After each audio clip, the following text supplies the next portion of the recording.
Market లో invest చేసి మీ డబ్బులు డబుల్ చేసుకోవాలనుకుంటున్నారా? సుందరరామిరెడ్డి గారి లైవ్ సెమినార్ కి అటెండ్ అవ్వండి.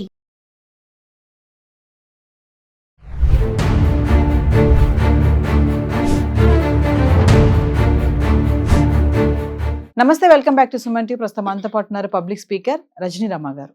నమస్తే మ్యామ్. నమస్తే అమ్మ. మేము మామూలుగా చూసుకుంటే పెళ్ళిళ్ళు అనేవి పూర్వకాలంలో చిన్న వయసులోనే అయిపోయేవి. చక్కచక్క పెళ్ళిళ్ళు అయిపోవడం, పిల్లలు పుట్టడం, వాళ్ళు సెటిల్ అయిపోవడం బాగుండేది. కానీ ఇప్పుడు చూస్తే జనరేషన్లో 30 దాటినా కూడా పెళ్ళిళ్ళు అవ్వటం లేదు. మనం చాలా వీడియోలో మాట్లాడుకున్నాం వీటి గురించి. మళ్ళీ ఒక్కసారి అంటే ఎందుకు అవ్వట్లేదు, ఏమైనా కారణాలు ఉంటున్నాయా? 30 years దాటినా కూడా పెళ్ళి ఎందుకు చేసుకోవట్లేదు అంటే, మనం చేసాం ఒక వీడియోలో ఏంటంటే భయపడి చేసుకోవట్లేదు, ఏజ్ బాగా అయ్యాక చేసుకుందాం, మన సెటిల్ అని కొన్ని ఉంటాయి కదా.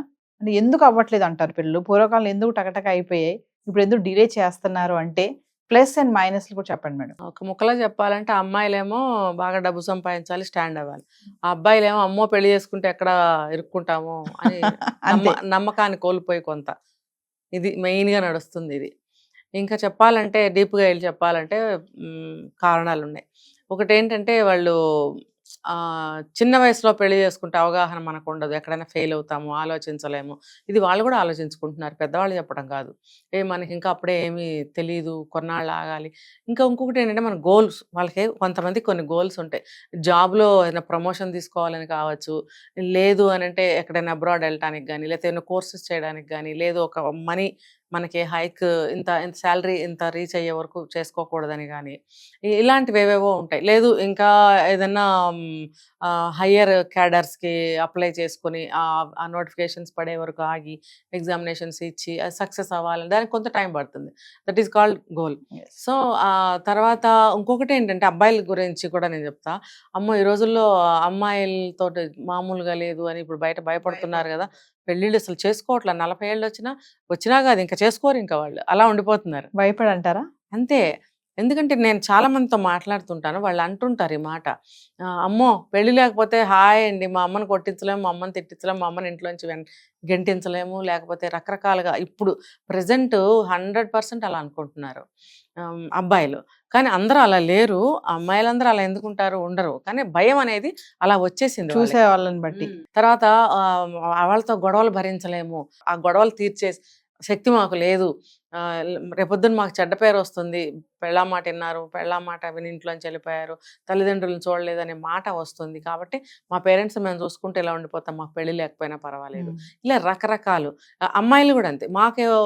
వాళ్ళకేంటంటే కొన్ని ఎక్కువ డబ్బు సంపాదించుకుని మా కాళ్ళ మీద నిలబడాలి, మాకు అనుకూలంగా ఉండే అబ్బాయి రావాలి, మా మాట వినే అబ్బాయి రావాలి, డిపెండబుల్గా ఉండకూడదు.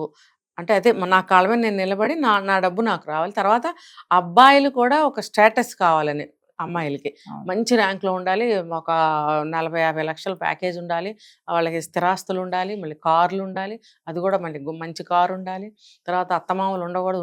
ఇలా కూడా అనుకుంటారా మేడం? ఖచ్చితంగా. మరి ఆడపడుచులు ఉంటేనేమో వాళ్ళు కూడా రాకూడదు. ఈ తత్వాలు ఇప్పుడే కాదు, చాలా కాలం నుంచి చాలా మందికి ఉన్నాయి. ఇప్పుడు ఎలా వస్తుందంటే ఇదంతా కరెక్ట్ అని నేను అనట్లేదు, ఇది నేను ఎందుకు పెళ్లి చేసుకోవట్లేదంటే తెలియజేయడానికి మాత్రమే నేను చెప్పట్లేదండి, నా ఆవేదన కూడా ఉంది ఇందులో.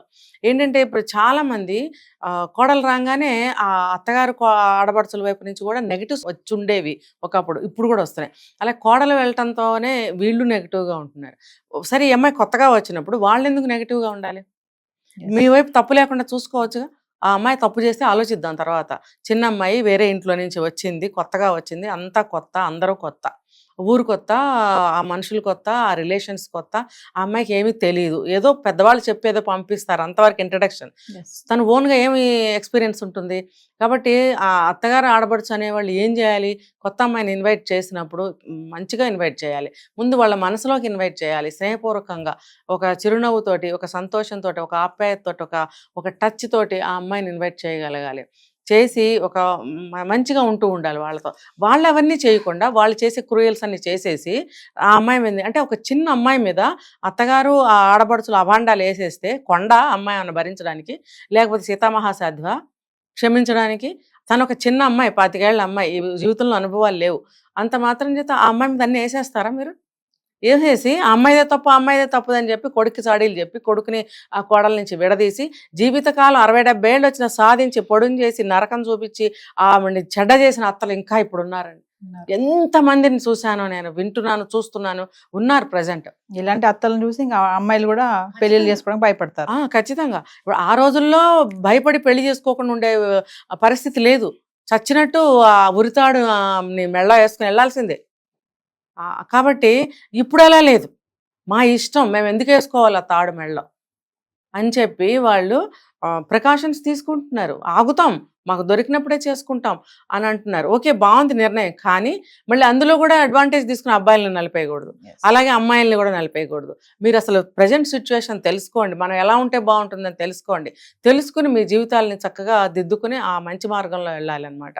అంతేగాని పిచ్చి పిచ్చిగా తప్పు అభిప్రాయాలు మనసులో పెట్టుకోకూడదు.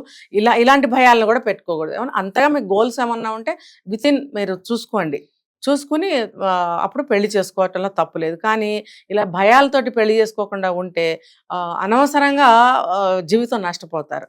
మీరు పద్ధతులు మార్చుకోండి, పరిస్థితులను అనుకూలంగా చేసుకోండి, ఎదుటి మనిషిని అర్థం చేసుకోండి, ఇద్దరూ కలిసి సంప్రదించుకోండి, ఇద్దరూ కలిసి మూడో వాళ్ళ మాట వినకండి. వినాల్సి వస్తే ఒక ప్రత్యేకమైన పరిస్థితుల్లో మాత్రం మూడో వాళ్ళ మాట వినాలి. మీరిద్దరూ కలిసి ఒక నిర్ణయం మీద నడిచినప్పుడు మూడో వాళ్ళ అవసరం ఎప్పుడు పడదండి.